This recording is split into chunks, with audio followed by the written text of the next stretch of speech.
ഇനിയും പണിയും അഴിഞ്ഞു പോകും നിലനിൽക്കും തൻ വചനം. മരണം മാറും വാഴും ജീവനിൽ തന്നുടെ യുഗയുഗമായി.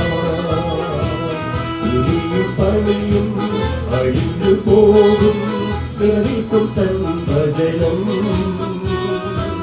മരണം മാറും വാഴും ജീവനിൽ തന്നുടെ യുഗയുഗമായി. ജയത്തിൻ ഘോഷം ഉല്ലാസഘോഷം ഭക്തരിൻ കൂടാരത്തിൽ എന്നും പുതുഗീതം.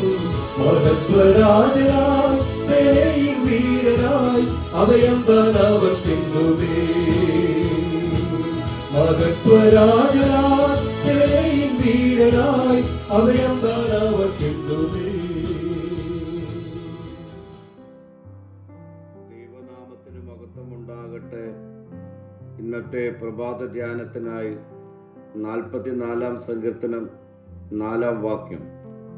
ദൈവമേ, നീ എൻ്റെ രാജാവാകുന്നു, യാക്കോബിന് രക്ഷ കൽപ്പിക്കണമേ. സങ്കീർത്തകൻ എന്തെങ്കിലും ആവശ്യപ്പെടുന്നതിന് മുൻപ് അവൻ ദൈവത്തിൻ്റെ സ്ഥാനം അംഗീകരിക്കുന്നു. രാജാവ് വാഴുന്നവനും ഭരിക്കുന്നവനും പൂർണ്ണ അധികാരം ഉള്ളവനുമാണ്. വിജയം ആരംഭിക്കുന്നത് രാജാവിനെ അംഗീകരിക്കുന്നതിലൂടെയാണ്. ദൈവം നമ്മുടെ ജീവിതത്തിൽ രാജാവാണെങ്കിൽ നമ്മുടെ സാഹചര്യങ്ങൾ ഒരിക്കലും നമ്മുടെ മേൽ രാജാവാകുകയില്ല. ദൈവത്തിൻ്റെ രാജ്യത്വം നമ്മുടെ ആത്മവിശ്വാസത്തിൻ്റെ അടിസ്ഥാനമാണ്. സിംഹാസനത്തിലിരിക്കുന്ന രാജാവിലാണ് എൻ്റെ വിശ്വാസം. രക്ഷ കൽപ്പിക്കുന്നവൻ ദൈവമാണ്. ഇവിടെ സങ്കീർത്തകൻ പറയുന്നത് യാക്കോബിന് രക്ഷ കൽപ്പിക്കണമേ എന്നാണ്. ദൈവം പരമാധികാരിയാണ്. അതുകൊണ്ട് തന്നെ ദൈവം എന്തെങ്കിലും കൽപ്പിക്കുമ്പോൾ യാതൊന്നിനും അത് തടയുവാൻ കഴിയുകയില്ല.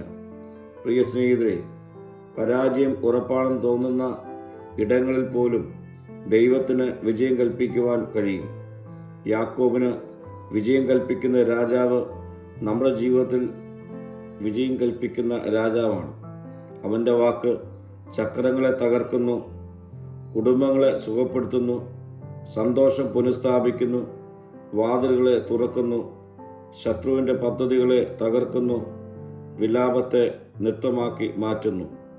അങ്ങനെയെങ്കിൽ അവൻ നമ്മുടെ ജീവിതത്തിൽ ഒരു വാക്ക് കൽപ്പിച്ചാൽ നമ്മുടെ സ്ഥിതികൾക്ക് തന്നെ മാറ്റം വരും. അവൻ്റെ ഒരു വാക്കിനായി ഈ നാളുകളിൽ നമുക്ക് കാത്തിരിക്കാം, പ്രാർത്ഥിക്കാം. കർത്താവേ, എൻ്റെ ജീവിതത്തെ മാറ്റുവാൻ കഴിയുന്ന ഒരു വാക്ക് എന്നോട് കൽപ്പിക്കണമേ. മഹത്വം നീ എടുക്കണം. യേശുവിൻ്റെ നാമത്തിൽ തന്നെ. ആമീൻ.